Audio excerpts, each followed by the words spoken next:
This is FACGCE tuning, and it's a superpower that countless math rock and emo bands have been using to craft beautiful, dreamy, emotive songs.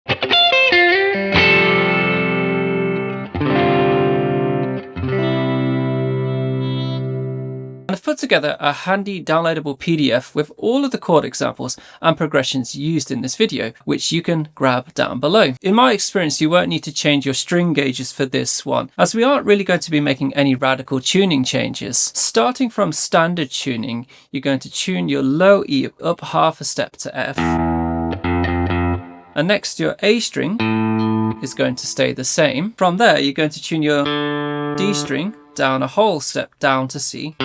Next, your G string is just going to stay the same. And from there, your B string, you're going to tune up a half step to C. And lastly, your high E is going to stay the same.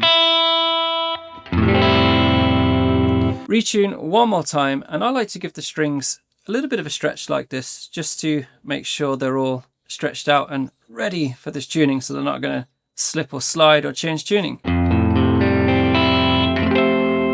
And if you're going to be leaving your guitar in the tuning for a while, you might want to have a go at the intonation too, but in my experience, it's usually fine to just leave it as it is. Now that you know that, let me show you some easy movable chord shapes perfect for writing dreamy math rock and emo ideas.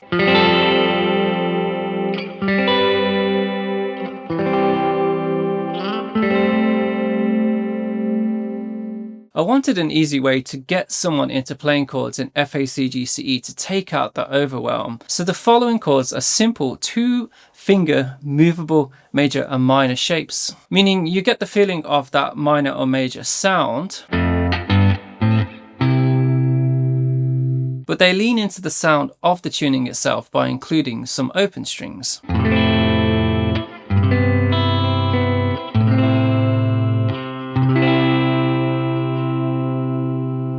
Keep in mind that any chord that I show you here aren't technically the correct chord names. More that I want you to think of them in terms of chord function within a particular key for you to get creative with. Because they're all essentially thirds, when used in a key, and in our case we're in the key of C major, it will follow the major intervals on the 1, 4 and 5, and those minor shapes, those minor intervals on the 2, 3, 6 and 7. I'll quickly show you how to use all 3 different string roots for maximum coverage of the fretboard here, but to save you having to learn them all right now, remember you can grab that downloadable with all of the chords, and it's got the progressions that I'll show you in the upcoming segment. So starting from our F string root,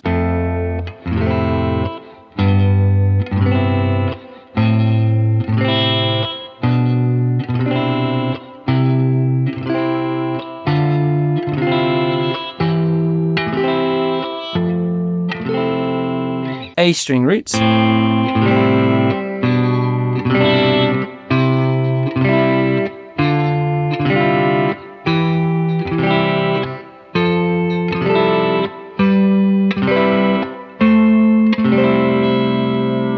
and our C string root.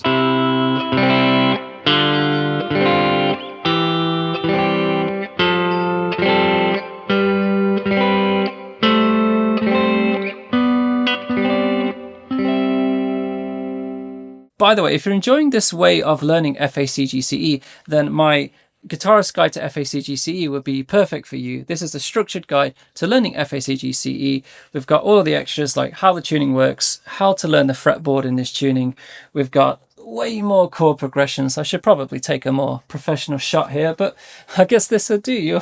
You're watching this, I guess. And then I've got a whole bunch of riffs that you can learn, as well as a whole segment on how to get breakout of everything sounding the same, and lastly how to write approaches with 2 guitars or just individual guitars. So if you're interested in checking that out, this is the physical version which you can get from Amazon, and I've got an ebook version too, so you can find that with a link in the description. Thanks, and back to the video. This leads us on to how you can start writing ideas right away with a few actionable chord progressions.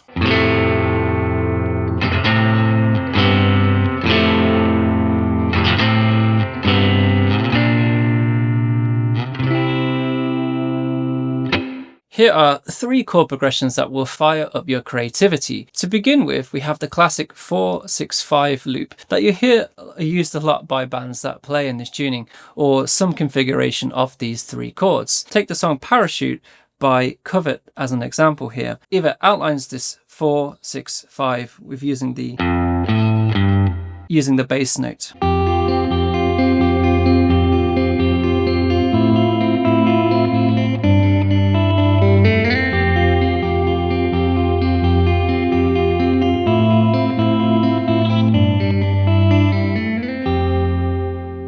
An alternative would be to add the 1 chord and use it to create this kind of lift style progression, going from the 4 to the 5, 6, and resolve on the 1.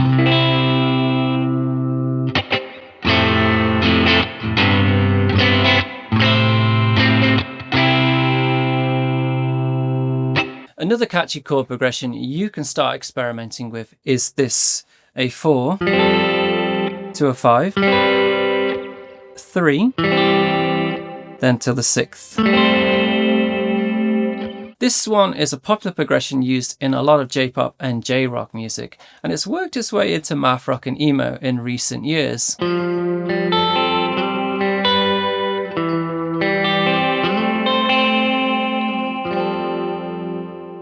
And this is a push-pull progression I like to use, and it starts on a 4, goes to the 2nd, back to the 4, then we push to the 1.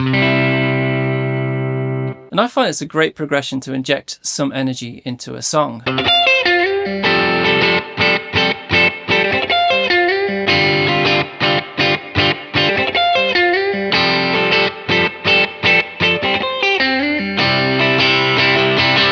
The thing is, how do you start adding these riff ideas in between your chords? Well, watch this video next where I'll show you an easy way to start writing those wiggly ideas along with your chords. Thanks for watching and see you in the next video. Goodbye.